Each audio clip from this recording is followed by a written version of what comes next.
안녕하세요. 줄리쌤의 톡톡 성형 라이트 성형외과 김지연 원장입니다. 오늘은 성형외과 의사지만 권하지 않는 수술 혹은 시술에 대해서 말씀드릴게요. 제가 아는 분이, 제 지인분이 혹은 제 환자분이 원하신다고 했을 때 제가 그건 좀 하면서 다시 한번 생각해 보시라고 말씀드리는 그런 수술 혹은 시술이에요. 거기에는 여러 가지 이유가 있겠지만 가장 중요한 건 안전성이고요. 안전성과 나이 들어서 어떻게 될 것인가. 물론 성형외과 수술은 제가 전에도 말씀드린 적이 있지만 장점과 단점이 있는 거예요. 어떤 하나를 갖기 위해서 조금은 희생해야 되는 부분이 있을 수 있지만 이게 밸런스가 안 맞고 단점이 훨씬 더 기울어진다면 당연히 많이 권해드리지 않는 것이 좋겠죠. 즉 장점보다 단점이 조금 더 큰 그런 수술이나 시술이라고 생각하시면 됩니다.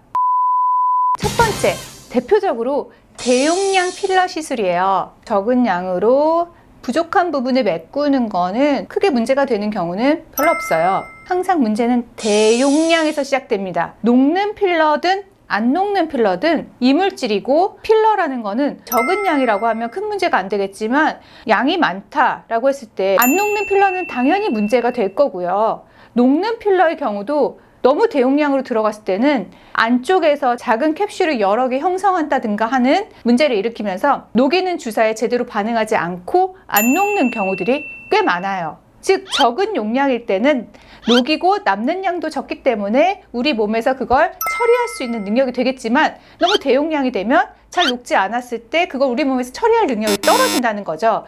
이렇게 대용량 필러를 어디를 많이 맞으시느냐? 가슴, 엉덩이, 골반 라인 이런 곳에 대용량으로 필러를 하시면 간단하죠. 손쉽죠. 마르신 분들도 할 수 있어요.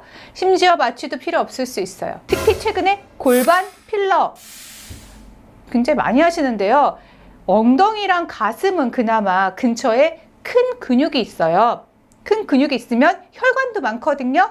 그러면 염증이 생겼을 때 처리할 수 있는 능력이 좀 돼요. 근데 골반은 대표적으로 근육이 별로 없는 곳이에요. 그 말은 근육이 별로 없으면 혈관도 별로 없고 염증이 생겼을 때 그걸 처리할 수 있는 능력이 떨어지는 곳이라는 거예요. 그래서 이런 부위에 대용량 필러 시술은 권해드리지 않아요. 한때 가슴에 필러 시술이 굉장히 유행했던 적이 있었어요. 물론 최근에도 하시는 분들이 있는 걸로 알고 있지만요. 그래서 한때 그게 붐이었을 때요. 그 시기가 살짝 지난 다음에 성형외과 학회에서는 가슴 필러 제거 수술 내지는 보건술에 대한 발표가 줄을 이었었어요. 그만큼 문제가 생길 수 있다는 거죠. 그래서 이런 대용량을 원하신다면 차라리 지방 이식을 하시거나 차라리 보형물을 하시는 거를 권해드려요.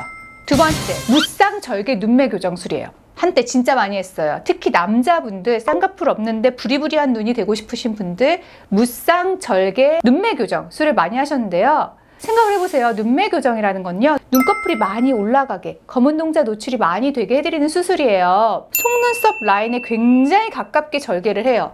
혹시라도 모를 쌍꺼풀 유착을 방지하기 위해서인데요. 속눈썹 가까이에 눈물 샘이라던가 피지 분비선들이 많아요. 그래서 흉터도 안 좋고 흉살 반응도 심해서 이런 수술하고 나신 분들은 수술 후에 피부가 다시 보들보들해질 때까지 굉장히 오랫동안 주무실 때 각막 노출이 되실 수 있어서 시력 악화라던가 약화 같은 그런 부작용이 생길 수 있어요. 그래서 저는 무쌍절개 눈매 교정술보다는 속쌍으로 피부에 여유분을 좀 주고 쌍꺼풀은 그냥 안 보이게 해드리는 속쌍절개 눈매 교정 혹은 속쌍 비절개 눈매 교정술을 추천드려요. 세 번째, 근육 퇴축술이에요. 여기에는 근육으로 가는 신경을 잘라주는 수술이 있을 수도 있고요. 아니면 고주파 같은 걸로 그런 신경을 태워버리는 수술도 있어요. 대표적인 부위가 어디냐? 사각턱과 종아리 근육입니다.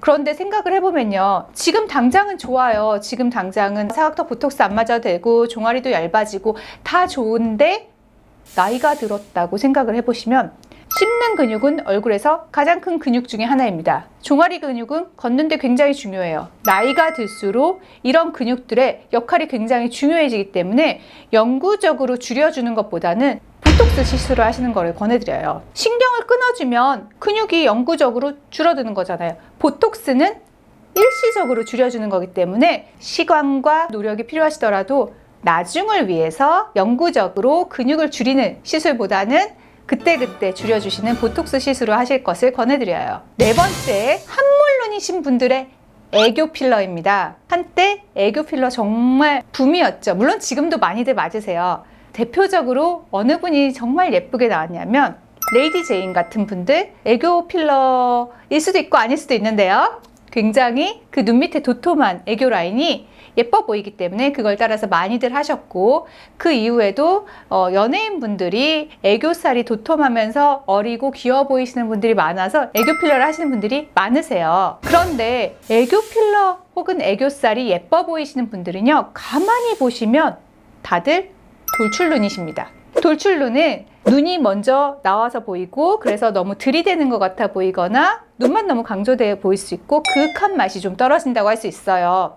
저같이요. 그러면 애교살이 생기면 어떤 효과가 생기냐면요, 눈이 살짝 더 들어가 보이면서 그윽해 보이고 깊이가 있어 보이는 느낌이 들어요. 그래서 돌출눈은 애교 필러가 굉장히 좋은 시술인데 반해서 한몰눈은요, 안 그래도 들어간 눈인데 앞에 언덕을 더 만든다? 그럼 눈이 더 들어가 보이겠죠? 그래서 눈이 더 작아 보이고요. 제일 안 좋은 거, 살짝 울상으로 보이세요. 마치 울고 나서 눈이 부은 것 같은 느낌이 드실 수 있기 때문에 한몰눈에서는 애교 필러 안 권해드립니다. 마지막으로 입꼬리 성형이에요. 입꼬리가 이렇게 처지신 분들은 아무래도 우울한 느낌이 들고 인상이 좀 안 좋아 보인다라고 하셔서 입꼬리 성형을 하시는 분들이 있으세요. 근데 저는 사실 저 아는 분들에겐 추천드리지 않습니다. 이게 흉터가 굉장히 잘 보여요. 그리고 입꼬리 성형이라는 것 자체가 어떤 수술이냐면요, 입꼬리 내림근을 잘라주는 수술이에요. 한마디로 표정 하나가 없어지는 거예요. 우리가 대표적으로 입꼬리가 올라간 연예인을 생각하면 김수현 씨.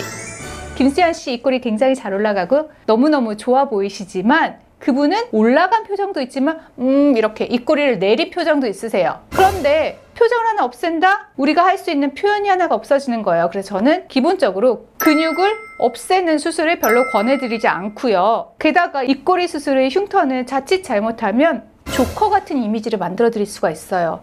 이 부분의 흉터 때문에 굉장히 고생하시는 분들을 많이 봤어요. 그래서 저는 입꼬리 수술은 굳이 추천드리지 않습니다. 그러면 어떻게 하면 되냐? 입꼬리 필러와 보톡스로 간단하게 올려드릴 수 있어요. 물론 보톡스기 때문에 계속 맞으셔야 될 수 있지만, 입꼬리를 올리는 쪽으로 보톡스를 맞으시다 보면 입꼬리를 올리는 근육이 조금 더 강화가 돼서 웃을 때 예전보다 입꼬리가 더 잘 올라가시게 되고, 맞지 않아도 올라가시는 양이 예전보다 좋아지실 수 있어요. 표정을 잃지 않으면서 예쁜 표정을 더 강화시킬 수 있는데 굳이 근육을 자를 필요는 없겠죠? 그럼 여기까지. 이 영상이 도움이 되셨다면 좋아요, 구독하기, 알람 설정까지 잊지 말아주세요.